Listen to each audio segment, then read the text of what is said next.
Welcome to The State of Us. Real people with honest opinions and the future of responsible media. Here's your host, Justin T. Weller. North Korea's new promises on weapons stop short of denuclearization. The leaders of North and South Korea have signed a series of agreements to move toward lasting peace. But what do they entail? And is there anything substantive here? Well, those, of course, are excellent questions, ones that Lance and I are setting out to discuss. But why do you care? Well, there's the threat of nuclear war. So there's, that possibility. We learned just about a year ago, right, that North Korea had the ability to send a nuclear weapon to any part of the continental U.S. So if you're here in the United States, none of us are safe, hypothetically. And so you could care from that perspective. You could also care from the moving toward a more peaceful world if you're a world peace kind of person like me. So there's a number of angles you could take. We'll see if there's any others, but of course we can't continue this conversation without your friendly redneck liberal, Lance Jackson. You could have your concerns of President Trump going against his advisors and buying all of this. Or you could be excited because President Trump is going to be vindicated for his trust of Kim Jong-un. So there you go. There could be a couple takes there too. If you dislike Trump, if you like Trump, there's a number of spins for this option. But I think what we're going to do is try to lay out what this episode is going to seek to look at is what was agreed to, what are some big things that still need to be decided, and what has been demanded, because there's a number of different approaches that could be taken, but we're going to try to analyze. Hyperbole surrounds the news that we received on all fronts, from the president and his fake media, both. So we're going to try to show you what the truth is, what was really signed, what is really happened, not what the pundits or the president want you to believe happened. Yes, because on all sides, part of what Lance highlighted ahead of time is finding an article that, like 90% of most of these articles say something different about the mood or the environment or what have you. So we're going to try to look at, to the best that we know it, here's the facts of what's occurred, and then give you our thoughts on what that could mean, hopefully from a number of angles. So first up, we've agreed, North Korea has agreed to stop military exercises near the border, and they've agreed to set up a no-fly zone near the border. So I grouped those because those were military related near the border. And Lance, as we go through these, if you have something you want to stop me and say about one of these in particular, feel free. These are all things that have been agreed to in the joint statement and, supposedly signed on paper between these two leaders. And what they actually signed is aiming to make the relationship between North Korea and South Korea better, not really having anything to do with the United States. I mean, right. Yes, it does peripherally because we are backing South Korea and we are holding their feet to the fire and saying what they can and cannot do. And yes, we've talked to, the leader of North Korea in the last year personally. So we have a play here, but these agreements, what I think are important are they're trying to create a better relationship between North and South Korea. Yes. Between the Koreas, as opposed to its focus being solely on nuclear weapons or the rest of the world, more about these two countries that were once one and how they're moving back towards being one again, probably. So you've got the military exercises near the border, the setup of a no-fly zone near the border, and the goal there that's expanded on a little bit in the press conferences, they said the hope here was, and what goes along with this, is they're going to establish a joint council that aims at preventing flare-ups in the relationship because of unintended military exercises that the other one wasn't aware of. So in other words, just calming that down so that, the North or the South don't freak out because of some fluke action that nobody knew was going to happen. and just keep things away from the border altogether so that there's less tension there.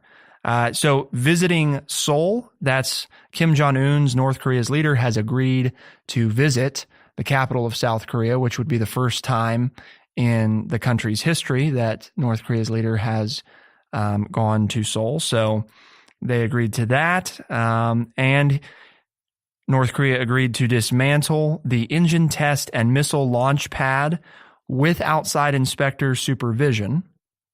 This perhaps, I think, in my mind, is the most notable one that pertains to the rest of the world, right? Because this is... Well, it's his promise to do it. Yes. It doesn't mean there's no timeline. There's nothing set up here. But That's right. So a man who has promised things and taken it away multiple times when it comes to negotiations with the United States has once again promised that he will do something. And again, I'm not putting a spin on that. For those of you who are supporters of President Trump, check out the history. This leader of North Korea has promised to do multiple things with multiple U.S. presidents and then reneged on it. So once again, how many times does a person have to lie to you that you'll just all of a sudden start to believe their promise? I'm not saying that he won't do it. What I'm saying is he has a history of promising things and not following through on it.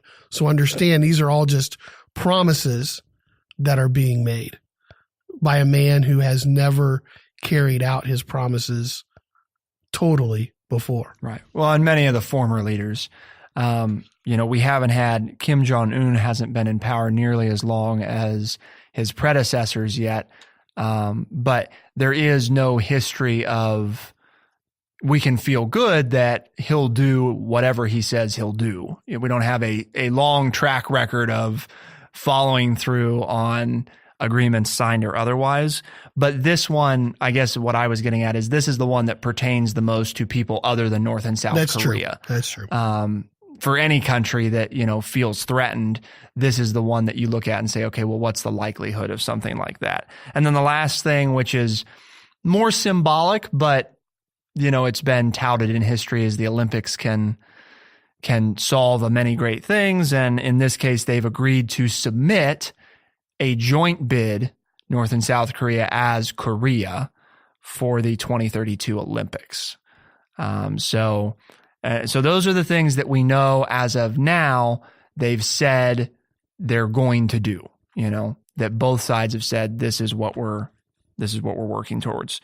And then as we look at the demands, this is where I think we get into a big, more of our discussion, which is that North Korea has demanded that the U.S. declare a formal end to the 1950 to 1953 Korean War. For those of you from a historical perspective, the war never actually technically ended. A truce was declared.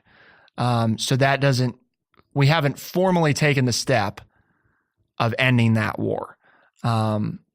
We've just basically kind of declared like a ceasefire. We're not shooting at each other, but we're still at war with you, kind of thing. Which is part of, for what it's worth, again, the U.S.'s justification for having our troops in South Korea. It's one of the ways we've said, well, we have to stay there because technically we're still at war. So you've got that component. North Korea wants us to say the war is over. And North Korea is saying that in return for that, they will permanently dismantle their nuclear complex where they manufacture and assemble, basically create their nuclear weapons. The big thing that this leaves yet to be decided or addressed then is what happens to the existing arsenal. We'll address that one in a moment, but let's start with this, Lance, of they want us to declare an end to the Korean War. Removing for a moment the likelihood that we'll do that, for what they're offering to do, for what they want to exchange, is that a good deal? Well, here's my concern is, okay, they're going to close down this one site, but how long have they had now to get another site up and running that's going to do the same things? To move to a secret location sure, or whatever. To move somewhere else. Mm-hmm. And who's to say that they don't have other places in the country where they are doing bits and pieces of this already. So why am I going to think that they're going to quit producing plutonium and building the rockets to launch ICBMs just because they're willing to close this base where they've done all of their work for the last how many ever years? That's my concern. I'm sorry. We're dealing with people that are with a person and with a country who we have not been able to trust in the past. So for us to take what I feel to take the step or to be held hostage, well, you do this, then we'll do that. No, you do something first. Well, and then we'll follow up because I can't trust you to follow up on your end of the bargain if I do mine first. You understand what I'm saying? I mean, that's like going to work for somebody and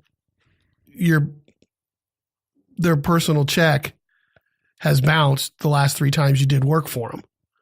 And you say, they say, you know what? I need you to do work again. Okay. You pay me for it. Up front. You give me the $200 or $300 or whatever, and I'll clear this brush or I'll haul this away for you. But I want paid up front because the last 3 times your check's bounced. I mean, who wouldn't do that? You understand what I'm saying? Yeah. So that's where I am more than why do we have to do anything first to get concessions out of you? Well, now from North Korea's perspective, though, right? We're stopping the military exercises of the border, the no-fly zone, all these things we've said that they've already agreed to. From their perspective, they're saying we're taking steps, but we now want to see some reciprocal approach other than you saying we have to do everything before we get anything.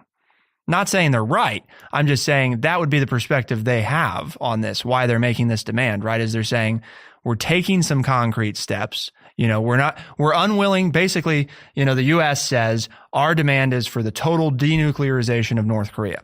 North Korea comes back and says our goal is to, through stages, denuclearize the entire Korean peninsula. We haven't started exactly on a common point. Right. But the question becomes, are we, and historically the answer is no, and maybe it should stay no, but I guess that's part of what we want to talk about. Are we willing to consider an incremental approach like we basically kind of did with Iran, or not? Here comes President Trump. I mean, I guess we'll find out what the president wants to do. He's in power and he'll have the opportunity to make these decisions now. And whether or not he believes he can fully trust this dictator to follow through and will do this in incremental terms.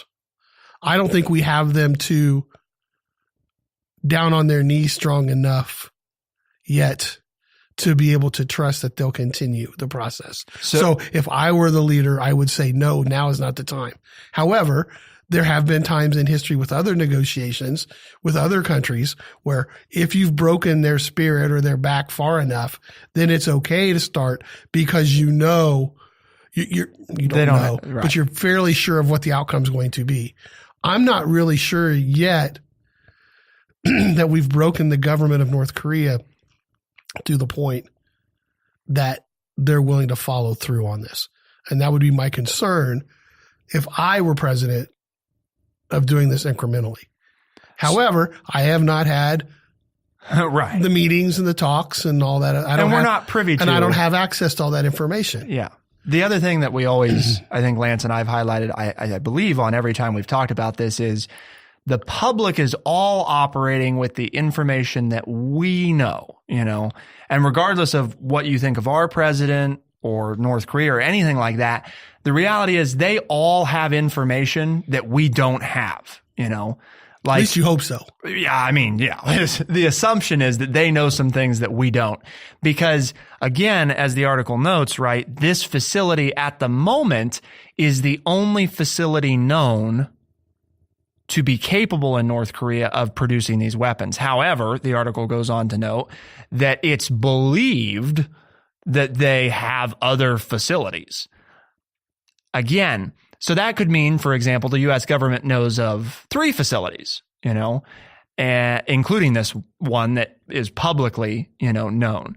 So that would change, right? I mean, that adjusts how we think about this. So taking all of this we're operating under the assumption in discussing these scenarios that the information we have is as accurate as possible, Right. knowing that there's almost certainly things that we don't know. So just remember that as there's developments and we learn new things, it's not that we were short-sighted. It's that we just don't have access to the same kind of information. We're dealing with the information that we have at this moment. Yes. But the other part of this is, what good's a no-fly zone if you still have ICBMs?